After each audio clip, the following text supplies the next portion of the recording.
बिस्मिल्लाहिर्रहमानिर्रहीम, अस्सलाम वालेकुम। जियो न्यूज़ पर आप देख रहे हैं आपस की बात। मैं हूं मुनीफ फारूक और मेरे साथ मौजूद हैं नजम सेठी साहब। अस्सलाम वालेकुम। जितने हैरान परेशान आप हैं उतने ही हम हैं, कम अज़ कम मैं हूं, क्योंकि ऑल्दो ये हमारा इट्स नॉट आ बिजनेस के अमेरिका के अंदर क्या हो रहा है, लेकिन ज़ाहिर बात है कितना बड़ा इलेक्शन है, प्रेसिडेंशियल इलेक्शन अमेरिका का, उसको सारे फॉलो करते हैं दुनिया में।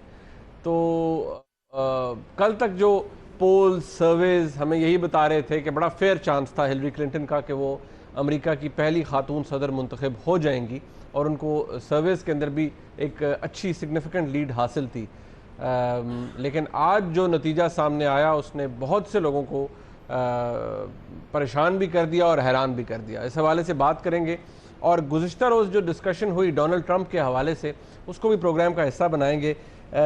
दुनिया अब क्या एक्सपेक्ट करे इस डोनाल्ड ट्रंप से, जो कि इस वक्त इलेक्ट हो चुके हैं as the president of the United States of America. जब 20 जनवरी को वो अपने मनसब पर होंगे तो उसके बाद से वो किस तरह से दुनिया से डील करेंगे, मुख्तलिफ इशूज़ के ऊपर उनकी क्या पॉलिसीज़ होंगी, वही सब कुछ, वही जहर आलूद पॉलिसीज़, वही जहर आलूद बयान जो वो देते रहे हैं अपनी इलेक्शन कैंपेन के अंदर, या उसमें कुछ तब्दीली होगी, इस हवाले से बात की जाएगी। आगे चल कर बात करेंगे। आज एक अहम खबर, बिल आखिर 13 साल और 11 महीने के बाद सिंध के गवर्नर साबिक गवर्नर बन गए। डॉक्टर इशरत खान को रिप्लेस कर दिया है जनाब सईदुज़्ज़मा सिद्दीकी साहब ने। उनका नोटिफिकेशन जारी हो गया है।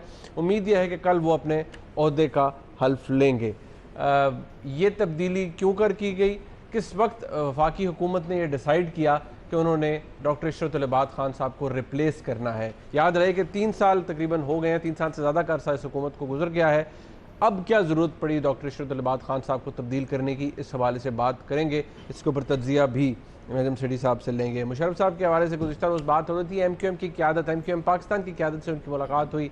बहरहाल तरदीद की गई कि वो किसी किस्म की कोई लीडरशिप प्रोवाइड नहीं करेंगे मुत्तहिदा कौमी मूवमेंट को, और ना ही वो आएंगे, लेकिन फिर भी बात ज़रूरी है। और आज अंसार अब्बासी साहब की रिपोर्ट भी है जिसमें कुछ ऑफशोर अकाउंट्स का जिक्र किया गया है जनाब परवेज़ मुशर्रफ साहब का, उस हवाले से भी आज के प्रोग्राम में बात की जाएगी। सेठी साहब, इससे पहले कि हम जरा डिस्कशन करें, जो व्यूअर्स नहीं देख सके पिछले कुछ अर्से में क्या हुआ है और इस कैंपेन को नहीं फॉलो कर सके, ऑल्दो जियो की बहुत ज़बरदस्त ट्रांसमिशन थी, उनके लिए एक रिपोर्ट है, रिपोर्ट देखते हैं और इसके अंदर कुछ सवाल हमने उठाए हैं, फिर उनको डिस्कस करते हैं।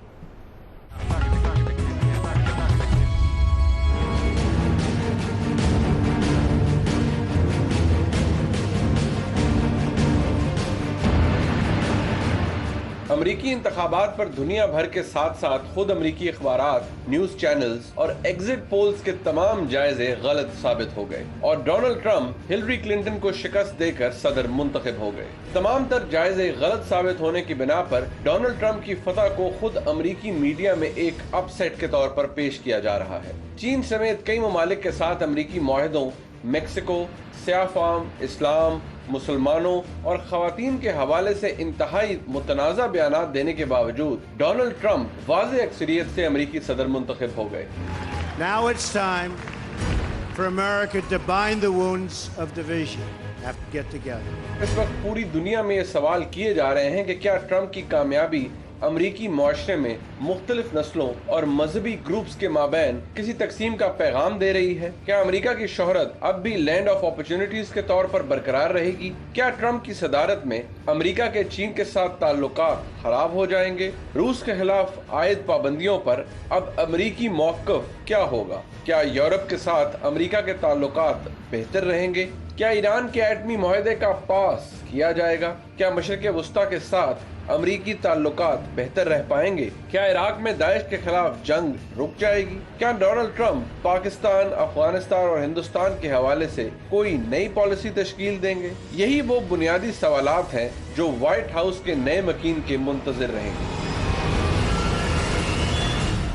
कुछ बुनियादी सवालात हमने उठाए हैं डोनाल्ड ट्रंप के सदर मुंतखब होने पर, अमेरिका के सदर मुंतखब होने पर। सेठी साहब, कल जब इस प्रोग्राम के अंदर हम डिस्कशन कर रहे थे, ऑल्दो जो एंड का पार्ट है उसमें हमने ये बड़ी डिटेल से डिस्कस किया। आप बता रहे थे कि डोनाल्ड ट्रंप की बेसिकली, जब मैंने कहा कि वो सारे कहते हैं कि वो पागल आदमी, तो आपने कहा वो पागल नहीं है।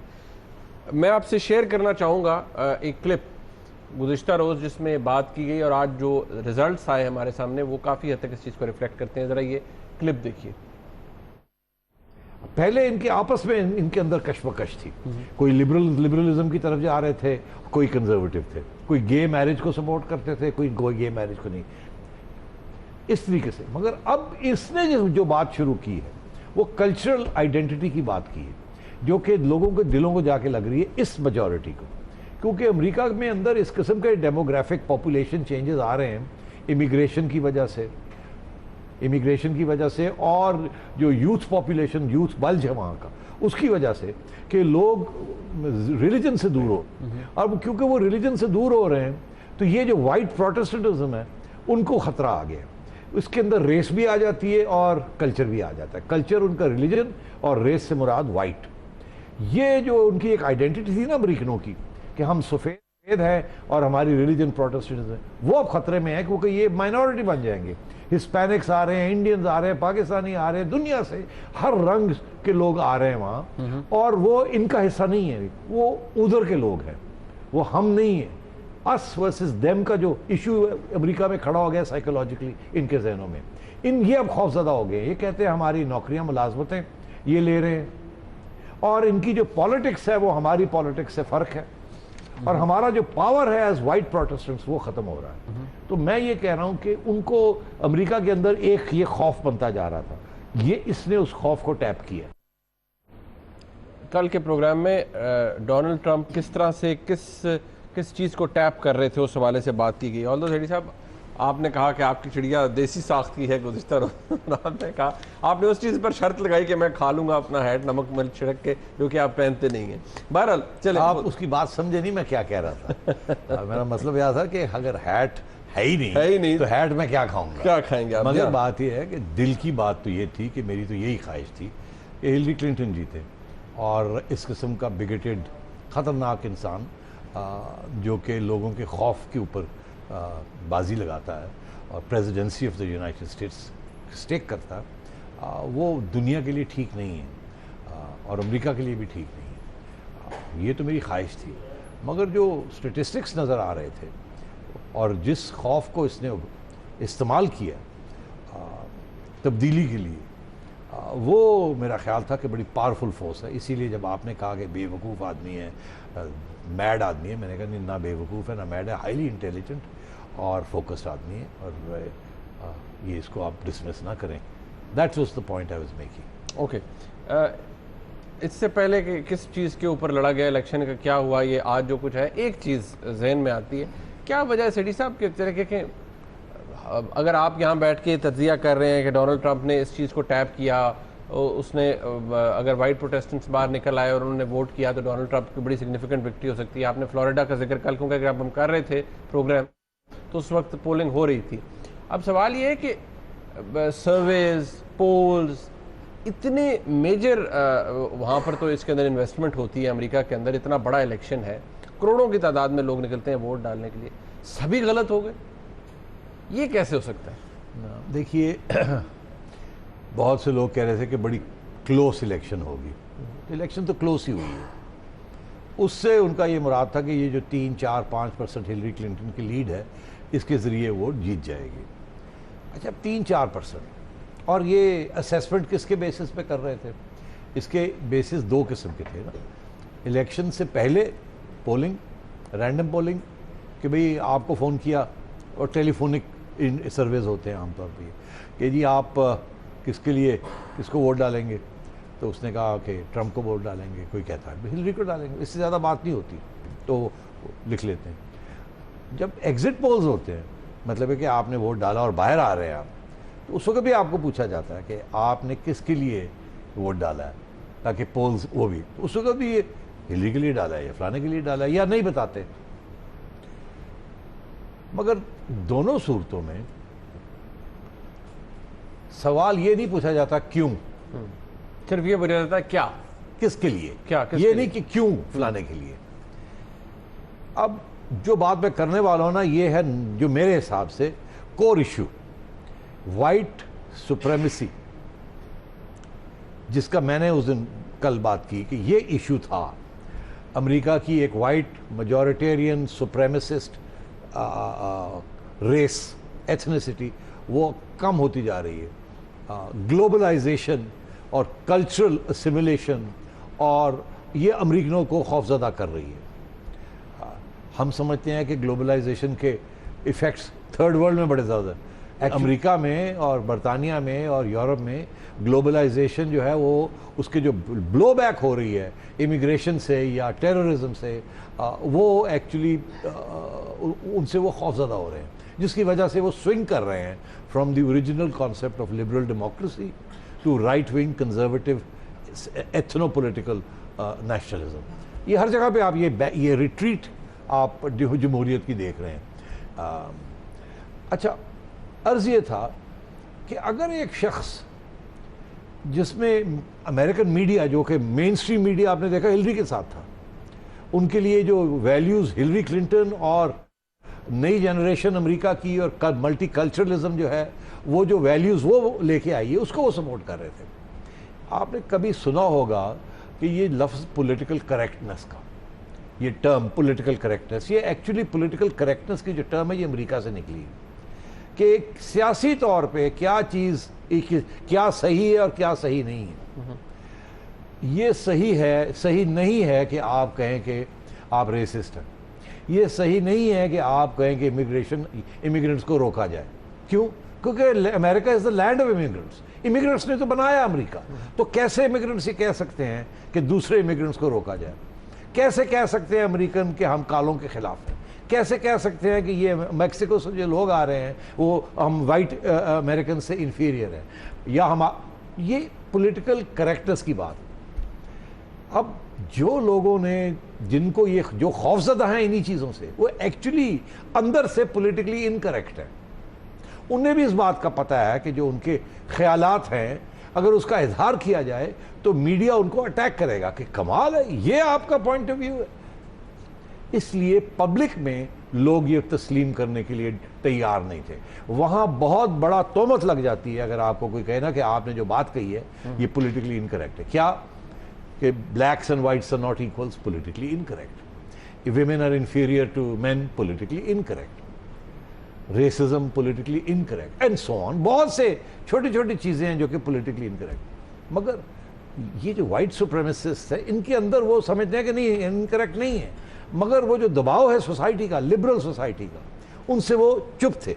अब जब उन्होंने वोट डालना था, क्योंकि वो यकीन रखते थे इन्हीं वैल्यूज़ में जो डोनाल्ड ट्रंप जिसकी बात कर रहा है, क्योंकि वो खौफजदा हैं, तो उन्होंने वोट तो डाला, मगर जब बाहर निकले तो उनमें इतनी हिम्मत नहीं थी कि मीडिया को, पब्लिक को बताएं कि उन्होंने एक पॉलिटिकली इनकरेक्ट इंसान के लिए वोट डाला है। इसलिए बहुत ने तो कह दिया होगा ट्रंप के लिए, मगर जो लोग अंदर से दुखी थे कि आप आधा एडमिट करना चाहते थे, आधा नहीं एडमिट करना चाहते थे, अपने बारे में लोगों को बताना नहीं चाहते थे, उन्होंने नहीं बताया कि वो ट्रंप के लिए वोट कर रहे हैं, या उन्होंने कह दिया हिलरी। इसलिए मैं समझता हूं कि ये पॉलिटिकल करेक्टनेस का जो दबाव है उस फलसफे का, जो कि मीडिया हिलरी को सपोर्ट कर रहा था, पॉलिटिकल करेक्टनेस की वजह से। बहुत से अमेरिकन कहते हैं औरत को नहीं होना चाहिए प्रेसिडेंट, बहुत से अमेरिकन जो कहते हैं ब्लैक नहीं होना चाहिए, मगर ये कह नहीं सकते क्योंकि अमेरिका कहता है ऑल आर इक्वल। हमारी आइन कहती है all are equal, black and white and women and men, the vote is equal. तो ये फलसफा है पॉलिटिकल करेक्टनेस का, जिसकी वजह से पोलस्टर्स को, जिन लोगों को पोलिंग जिनकी की, उनका जो ओपिनियन था उन्होंने अपना ओपिनियन छुपाया, असली ओपिनियन नहीं बताया, क्योंकि उससे वो खौफजदा थे कि उनके ऊपर फोकस ना हो जाए कि आप पॉलिटिकली इनकरेक्ट बात कर रहे हैं। इसलिए उन्होंने वोट जो डाला वो ट्रंप के लिए डाला। जब उनसे पूछा गया किसके लिए डालेंगे तो उन्होंने यह बात गोल कर दी, हिलरी का नाम ले दिया, ट्रंप का नाम नहीं लिया। इसलिए वो अंडर रिप्रेजेंटेशन, ये एक वजह हो सकती है, मैं समझता हूँ ये मेन वजह है। आज तक ऐसे नहीं हुआ कि पोलस्टर्स से इतनी बड़ी गलती हो, और आज तक इस किस्म के पॉलिटिकल करेक्टनेस के इश्यूज नहीं बने। यहाँ इश्यूज बनते हैं, टैक्स ज्यादा हो कम हो, वो इश्यूज होते हैं, अबॉर्शन के ऊपर भी क्योंकि मोरालिटी का इशू बन जाता है, उसमें भी पॉलिटिकल करेक्टनेस की बात नहीं है। पर पॉलिटिकल करेक्टनेस जिस किस्म के ये बयान दे रहे थे हर चीज़ के ऊपर, इसीलिए तो इतनी नफरत इनके खिलाफ पैदा हो गई अमेरिकन लिबरल्स और अमेरिकन मेन स्ट्रीम सेंट्रिस्ट्स में, कि यार ये तो सारी अमेरिकन वैल्यूज़ जो हैं जिसके ऊपर हम दुनिया को ओवर पार करना चाहते हैं, हमारी इंटेलेक्चुअल हेजमनी है, human rights, minority rights, equality of races, ये सारी चीज़ों को ये तबाह कर रहा था, ये मान नहीं रहा था। इतनी जिस शख्स के खिलाफ उसके अपने इलेक्शन कैंपेन के दौरान नफरत क्रिएट हुई, उसको इतना बढ़ावा दिया गया, मीडिया उस शख्स के खिलाफ हो, उस शख्स की बड़ी नाजेबा गुफ्तगू आए टेलीविज़न के ऊपर जिसमें वो ख़वातीन के बारे में बहुत ही फजूल बातें कर रहे हैं, बड़ी काबिल एतराज़ किस्म की हरकतें भी उनके हवाले से सामने आ रही हैं,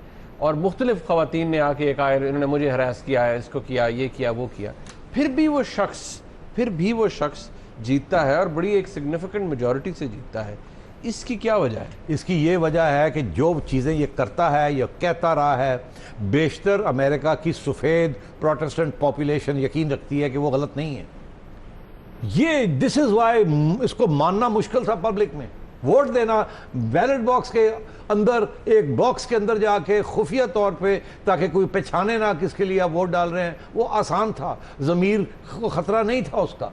जब बाहर निकलते हैं तो उसको मानना भी ख़तरा बन गया था कि किसके लिए वोट डाल। ये अमेरिका बहुत ही उसका जो ये हमें कहते थे कि मिडिल अमेरिका कंजर्वेटिव है, ये तो कंजर्वेटिव से भी बहुत आगे बात चली गई है। इसका ये मतलब है कि ये मिडिल अमेरिका कंजर्वेटिव नहीं है, एक्चुअली बड़ा रिएक्शनरी है, एंटी ग्लोबलाइजेशन है, इनसिक्योर है, खौफजदा है, और उन्होंने ये सारी वैल्यूज़ जो कि अमेरिका जिसके बारे में सरमायादारी जो निज़ाम है, capitalism, liberalism, the greatest democracy in the world, the land of opportunity, ये सारी चीज़ें जो है वो तबाह हो गई इस इनकी इलेक्शन के साथ। और दुनिया, मैं आपको बताऊं, दुनिया खौफजदा हो गई है। देखिए, यही तो मैं आपसे कह रहा हूँ, दो बहुत इंपॉर्टेंट बातें जो मुझे समझ आ रही हैं। दुनिया में जब इलेक्शन होते हैं और आजकल के हालात में रिसेंटली तब्दीली किस किस्म की, हम थके हुए हैं आजकल के हालात में, हम बेहतरी चाहते हैं, तब्दीली और बेहतर हालात हों। खौफजदा के ऊपर तब्दीली नहीं बेस होती, उम्मीद पे होती है। बट यहाँ क्या था? ये कहाँ? अमेरिका में। हाँ। मैं कह रहा हूँ पाकिस्तान में जब तब्दीली की बात करते हैं तो आपकी उम्मीद ये है कि हालात बेहतर होंगे। जब आप तब्दीली की बात खौफजदा होकर करते हैं तो आप ये कहते हैं हालात और ख़राब ना हो। फ़र्क है। अब देखिए, इसने खौफ को इस्तेमाल करके एक इलेक्शन जीती। अब उसका जो नतीजा क्या निकला कि सारी दुनिया खौफजदा है डोनाल्ड ट्रंप से कि ये अमेरिका का प्रेसिडेंट बन गया। पता नहीं क्या करेगा। हाँ, जिस किस्म का बंदा, ऐसी उसकी सोच, इस किस्म की बातें, और ये अब अमेरिका का प्रेसिडेंट बन गया है, दुनिया का फ्री वर्ल्ड का लीडर है। फ्रीडम की बात, ये तो कुछ और बात कर रहा है। जर्मनी, फ्रांस, हर जगह पे, यूरोप के अंदर लोग खौफजदा हो गए हैं कि यार ये बंदा कैसा है। इसीलिए आमतौर पे ये होता है, जैसे ही कोई ना कोई इलेक्ट होता है प्रेसिडेंट, तो दुनिया से कंग्रेचुलेटरी मैसेजेस आने शुरू हो जाते हैं, और जो बंदा हारता है वो उसी वक्त कंसीड कर देता है। अब हिलरी ने 24 घंटे लगाए कंसीड करने में तक, मतलब हाँ, और आपने ऐसी कैंपेन नहीं देखी होगी कि लोग जिस तरीके से रो रहे हैं और जिस तरीके से गुस्सा का इजहार हो रहा है कि ये हमारे साथ हुआ क्या। ये पहली दफा अमेरिकन हिस्ट्री में ये हुआ है कि अमेरिका के अंदर इतनी सीरियस डिवीजन हो गई है, एक इतनी सीरियस डिवीजन हो गई है कि ये आगे जाके, इसीलिए सबसे पहली बात जो इसने की इलेक्शन जीतने के बाद डोनाल्ड ट्रंप ने, उसने कहा कि मैं सारे अमेरिकनों का प्रेसिडेंट हूँ। आधा अमेरिका तो मानता नहीं है इसको, मानने के लिए तैयार नहीं है। रैलीज भी हो रही हैं, वो कहते हैं मानने के लिए तैयार नहीं है। लोग समझते हैं इज अ डिसग्रेस, मतलब है उसको मलकियत बनाने के लिए तैयार नहीं है। और जो बाकी दुनिया है वो भी खौफजदा है कि यार इस किस्म का बंदा। हम कहते हैं कि न्यूक्लियर वेपन्स नहीं होने चाहिए, ये कहता है जापान को भी न्यूक्लियर वेपन दे दो, कोरिया के पास है तो जापान को भी न्यूक्लियर वेपन दे दो, फलाने के पास ईरान के हवाले से भी कह रहे हैं, करते हैं तो करते रहे। तो मतलब है कि लोगों की जो सारी वैल्यू सिस्टम जो बनाया हुआ है इंपीरियलिज्म और कैपिटलिज्म ने, वो सारा उसको ये तबाह कर रहा है, और ये एटलीस्ट कहता है कि मैं नहीं मानता इन। बट ये जो कुछ चलें, ये तो वो बातें हैं ना, आप कह रहे हैं कि फिर के ऊपर जीता और अपनी कैंपेन की बातें की। अब सवाल यहाँ ये है, मुझे ब्रेक लेनी पड़ रही है, इसके ऊपर मुख्तसर सा हम एक चेटी साहब से जवाब लेंगे और फिर आगे चलेंगे जो आज की डेवलपमेंट्स है पाकिस्तान के अंदर, कि जो कुछ कहते रहे हैं ये कहता रहा है ये शख्स, ये वाकई इसको प्रैक्टिस भी करेगा प्रेसिडेंसी के अंदर आकर, या कुछ तब्दीली आएगी। ब्रेक के बाद बात करेंगे हमारे साथ।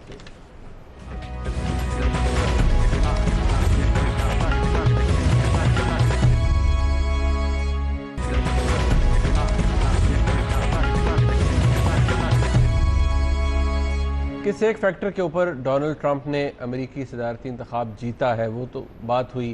वो किस तरह से क्या टैप करते रहे डोनाल्ड ट्रंप, उस हवाले से भी बात की। अब सवाल ये है सेठी साहब कि चलें जो इलेक्शनिंग के प्रोसेस के अंदर जो होता रहा इलेक्शन कैंपेन के अंदर, वो तो और बात है। प्रैक्टिस में क्या होगा? रिट्रीट होगी, बदलाव आएगा, या ये शख्स इतनी मज़ाका खेज पॉलिसीज बनाएगा? नहीं, देखिए, जब क्योंकि इसने खौफ को इस्तेमाल किया है एक इलेक्शन जीतने के लिए, और जो ग्लोबलाइजेशन की जो बैकलैश आ रही है उसको इस्तेमाल किया है, तो मैं समझता हूँ कि अब इसको इसका भी एहसास है कि अगर यही बातें जो वो कर रहा है इनको अगर वो इम्प्लीमेंट करेगा तो अमेरिकन सोसाइटी और भी डिवाइड हो जाएगी, और बहुत ख़तरे हैं उसके अंदर। और ग्लोबल सोसाइटी जिसका लीडर बनने की कोशिश करता है अमेरिका, वो और भी बिखर जाएगा। इसलिए मैं ये समझता हूँ ये बातें इलेक्शन तक ही थी, ये वोट लेने के लिए थी। जब अब आएगी पॉलिसी बनाने के लिए तो ओबामा डोनाल्ड ट्रंप को सही सोच समझ के काम करना पड़ेगा। किसके साथ काम करेगा? एक तो मिलिट्री इस्टेब्लिशमेंट के साथ काम करेगा। अब कहता रहा कि मैं मिलिट्री एडवेंचरिज्म नहीं करूँगा।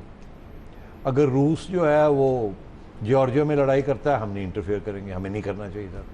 क्रीमिया में, यूक्रेन में क्रीमिया को एनेक्स कर लिया पुतिन ने, हमें कोई ज़रूरत नहीं कुछ करने की। नेटो 1941 में बना, नेटो जो है उसको पैसे देने की ज़रूरत नहीं है, उनको चाहिए अपना डिफेंस खुद करें। हम दुनिया के पुलिसमैन नहीं बनेंगे। ये कहने की बातें हैं। जब वक्त आएगा ना, जब बैठेगा, तो मिलिट्री के जर्नैल जब इसको ब्रीफिंग देंगे, क्योंकि वो तो ये एक्सेप्ट नहीं करेंगे ये फलसफा। क्योंकि आज बहुत सी हेडलाइंस थी कि एस्टैब्लिशमेंट की नाकामी हो गई, डोनाल्ड ट्रंप आ गया। तो establishment, military is the establishment ना।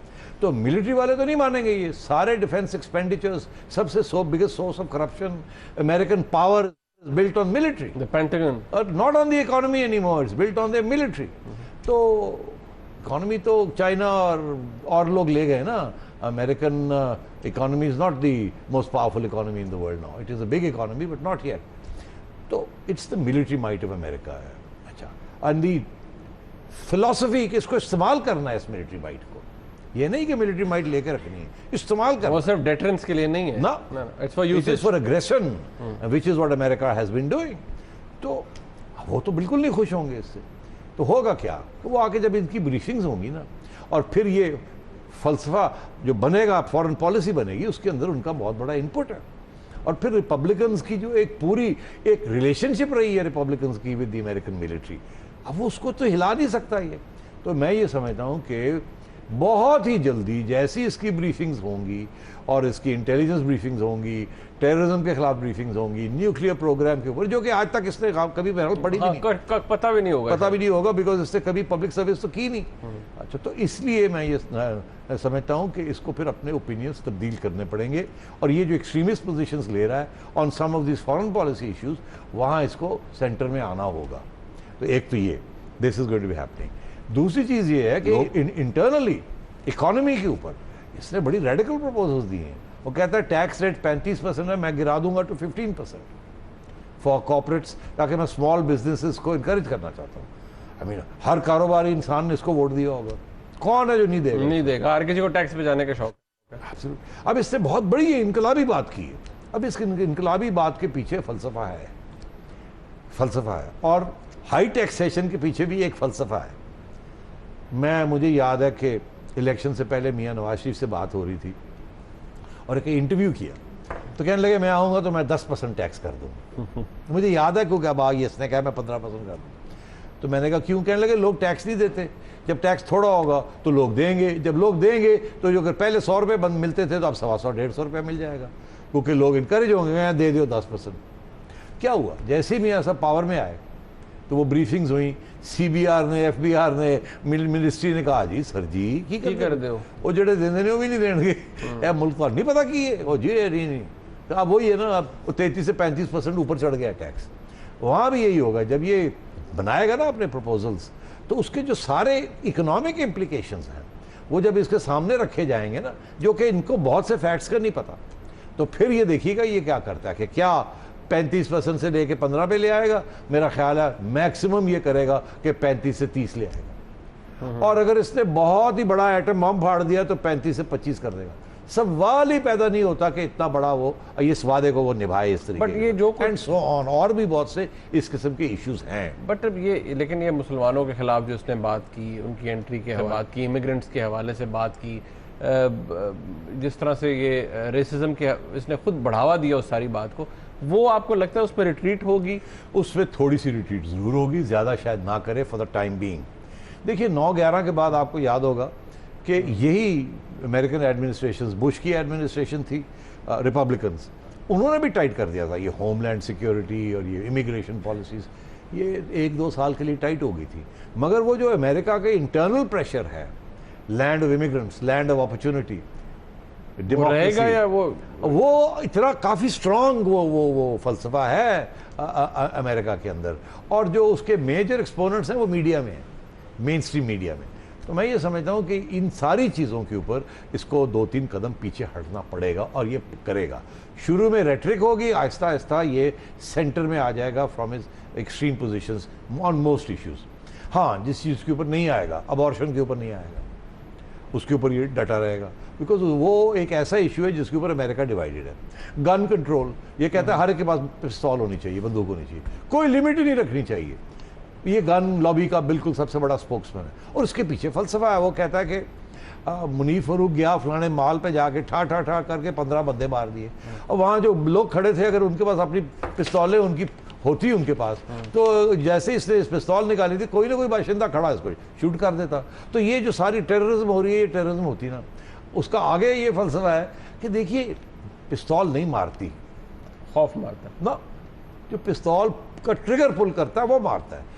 आपके जहन के अंदर प्रॉब्लम है, पिस्तौल रखने से प्रॉब्लम हल नहीं हो जाता, ना ही पिस्तौल खुद चल जाती है। तो पिस्तौल नहीं लोगों को मारती, लोग लोगों को मारते हैं। तो पिस्तौलों से उनको महरूम करने से कुछ नहीं होगा। इनफैक्ट सेल्फ डिफेंस एक डिटेरेंस है, हथियार रखना डिटेरेंस है। कॉन्ट्री सिर्फ सोच भी नहीं मार सकती, उसके लिए पिस्तौल होना जरूरी है। वो यही तो वो कहता है, तो हल फलसफा है ना इन चीज़ों के पीछे, लॉबीज हैं। तो ये भी नहीं, इसके ऊपर भी अपनी पोजीशन नहीं चेंज करेगा। इसी तरीके के साथ हेल्थ के ऊपर अब ओबामा ने एक बड़ा इंश्योरेंस है, ओबामा पॉलिसी बनाई है, ये उसको उड़ा के रख देगा, ये बिल्कुल नहीं करेगा। ये जो राइट विंग रिपब्लिकन्स है ना, they believe in free enterprise. इनका जो फलसफा है वो यही है कि काम करो, पैसे कमाओ, कम टैक्स दो और अपनी सेहत का खुद ख्याल करो। ये नहीं कि जी रियासत आपका ख्याल करे। ये एक पूरा इकोनॉमिक फलसफा है लेसे फेयर का, कैपिटलिज्म का, जिसके अंदर सारी रिपब्लिकन पार्टी और रिपब्लिकन सपोर्टर्स करते हैं। डेमोक्रेट्स वो सोशलिज्म की तरफ थोड़ा सा कि गरीबों की मदद करनी है, ये इनको कहे कि गरीबों की मदद करें, नहीं, वो काम नहीं करते इसलिए गरीब है। अगर काम करें, दिल से काम करें, मेहनत करें तो गरीब नहीं रहेंगे। तो ये फलसफे हैं, इसके ऊपर भी ये नहीं हिलेगा। होमलैंड सिक्योरिटी के ऊपर उसी किस्म की टाइट रहेगी, शायद और भी ज़्यादा टाइट हो जाए। इमिग्रेशन के ऊपर ये बड़ा टाइट होगा, इसमें कोई शक ही नहीं है। दीवार वार तो शायद ये ना बना पाए, और ये तो बात मैक्सिकन बॉर्डर को सील ना कर सके। वो सीलिंग तो इतनी आसान नहीं होगी। इससे कबल भी बहुत सी कोशिश की गई है सीलिंग करने की, कुछ हद तक करेगा, दिखावे के लिए, मगर वो भी कंप्लीटली नहीं करेगा। रेफ्यूजीज के ऊपर लाइन लेगा। ये देखिए कौन, अमेरिका किसने बनाया? रेफ्यूजीज ने बनाया ना, एक किस्म के इमिग्रेंट्स रेफ्यूजीज थे ना, और बहुत से क्रिमिनल्स थे या जो गरीब लोग थे, वो रेफ्यूज लेने के लिए यूरोप से निकले थे, अमेरिका आए as a land of opportunity and hope. मगर ये रेफ्यूजीज़ को रोकेगा इसलिए क्योंकि इसने वादा किया है, ये जो नए रेफ्यूजीज़ आ रहे हैं इनके अंदर वो लोग हैं जो अमेरिकन वैल्यूज़ के ख़िलाफ़ हैं। ये ऐसे मुल्कों से आ रहे हैं, सीरिया, ऐसे अरब मुल्कों से आ रहे हैं जो कि कॉन्फ्लिक्ट है जहाँ, और जहाँ रेडिकलिज्म है। तो इन लोग, और ये हमारे कल्चर का बिल्कुल हिस्सा नहीं है, ना ही ये बन सकते हैं। ये सिमुलेशन के खिलाफ हैं ये इस किस्म के रेफ्यूजीज। जो लोग आए थे, जो अमेरिकन बने थे, वो सिमुलेट हो गए और होना चाहते थे। ये लोग जो हैं ये गेटोआइज करेंगे, ये सिमुलेट नहीं होंगे, इसलिए इनको रोकना है। तो ये इस किस्म की चीज़ें ये करेगा। ओके, ब्रेक का वक्त है यहाँ पर। जब ब्रेक से वापस आएंगे, बड़ी डिटेल में हमने बात की अमेरिकी सदारती इंतखाब के हवाले से। ब्रेक के बाद जब आएंगे तो उसके बाद पाकिस्तान की सियासत, कुछ तब्दीलियाँ हुई आज, उस पर बात करेंगे। बस साथ रहिए।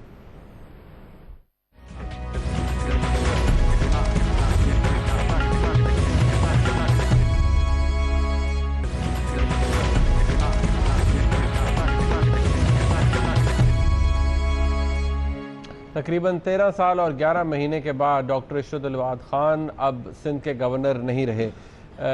इस तमाम अरसे के दौरान कई ऐसे मौके आए जहाँ पर डॉक्टर इशरत अल-वहाद खान साहब ने अपना इस्तीफ़ा लिखा, जेब में डाला, भेजने की बात हुई, उन्होंने गवर्नर हाउस छोड़ा, फिर वापस आ गए, सब कुछ हुआ। लेकिन आज के दिन ये ख़बर आई और आज ही के दिन जनाब इशरत अल-वहाद खान साहब को यह ओहदा छोड़ना पड़ा। इनफैक्ट कल ये ख़बर आई थी, आज इस हवाले से बाकायदा तौर पर नोटिफिकेशन भी इशू हो गया। सेठी साहब, बात यह है कि इस हुकूमत को आए, मुस्लिम लीग नून की हुकूमत को आए 3 साल से ज़्यादा का अरसा गुजर चुका है। अब अगर इसके ऊपर थोड़ा सा इसको एनालाइज किया जाए, इसको तज्जिया किया जाए, क्या मुमकिनात में से क्या चीज़ हो सकती है कि डॉक्टर इशरत अल-वहाद खान साहब को एकदम से तब्दील कर दिया गया है? ट्रिगर क्या चीज़ की गई होगी? देखिए, इसका थोड़ी सी माजी में देखना पड़ेगा कि इनको बनाया क्यों गया था। फिर देखना पड़ेगा कि अगर जिस मकासद के लिए बनाया गया था अगर वो अब पूरे नहीं हो रहे थे तो फिर वक्त आ गया था इनके जाने का। तो क्यों बनाया गया था?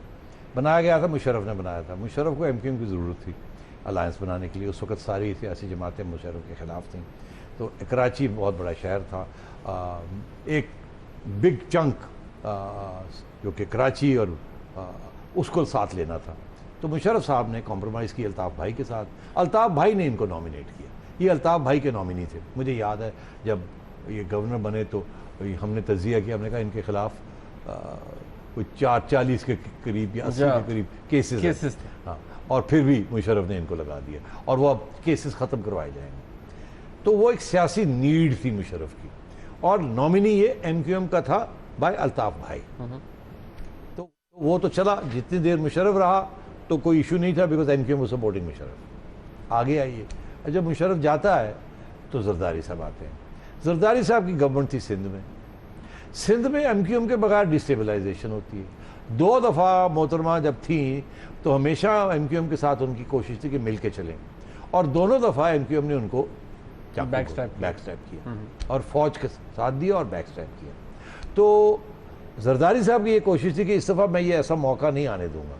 तो उन्होंने भी ये सोचा कि कराची को स्टेबल रखने के लिए, सिंध में तो मुझे सीटें मिल गई हैं, कराची की सीटें एमक्यूएम के पास है, हैदराबाद आधा उनके पास है, तो अल्ताफ़ भाई के साथ डील करनी पड़ेगी। उन्होंने भी अल्ताफ़ भाई के साथ डील की और उधर से भी यही था कि मेरा बंदा रखे, और बंदा ये उन्हीं का था। तो अल्ताफ़ भाई को की बात मान के एक अलायंस बनाया। मगर फ़र्क क्या था कि जरदारी साहब की हुकूमत और मेजॉरिटी थी पार्लियामेंट में सिंध की और एमक्यूएम माइनॉरिटी में थी, तो लड़ाई झगड़े चलते रहते थे। आज गवर्नमेंट को ज्वाइन कर दिया, आज छोड़ दिया, आज इस्लामाबाद में ये एमक्यूएम ने कर दिया, आज ये कर दिया। तो ये अप एंड डाउन होता रहा 2008 और 13 के बीच में। उसके दौरान क्या हुआ, गवर्नर साहब का जो रोल था, गवर्नर साहब के लिए एक मुश्किल पैदा हो गई। एक तरफ एमक्यूएम के नॉमिनी थे, दूसरी तरफ उन्हें इस बात का एहसास था कि अगर जरदारी साहब नाराज़ हो गए और इन्होंने खुलेआम एमक्यूएम का साथ दिया इन ऑल थिंग्स, तो जरदारी साहब का राइट था कि वो गवर्नर चेंज कर देते। ज़रूरी नहीं था कि एमक्यूएम का गवर्नर रखना। तो इन्होंने फिर थोड़ा सा बैलेंस करने की कोशिश की, जिसकी वजह से इन्होंने जब बैलेंस करने की कोशिश की, जिसकी ज़रूरत नहीं थी मुशर्रफ के ज़माने में, वो एक ही थी, यहाँ बैलेंस करने की ज़रूरत पड़ी।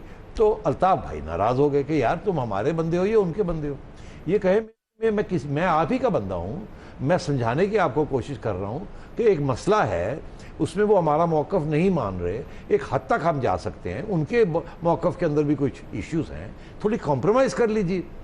अल्ताफ़ भाई over a period of 2 or 3 4 years began to suspect कि ये कोई अपना एजेंडा तो नहीं बना लिया गवर्नर साहब ने, ये आंखें बंद करके मुझे फॉलो तो नहीं कर रहे, ये तो अब कुछ और कर रहे हैं। कभी कभी जरदारी की साइड भी ले लेते हैं, कभी समझाने की कोशिश करते हैं, कभी लंदन भागे आते हैं और कहते हैं ना ना ना ना ना ना ये ना करें, ये ना करें, और हमें डिफेंड नहीं करते जरदारी के सामने, जिससे करना चाहिए।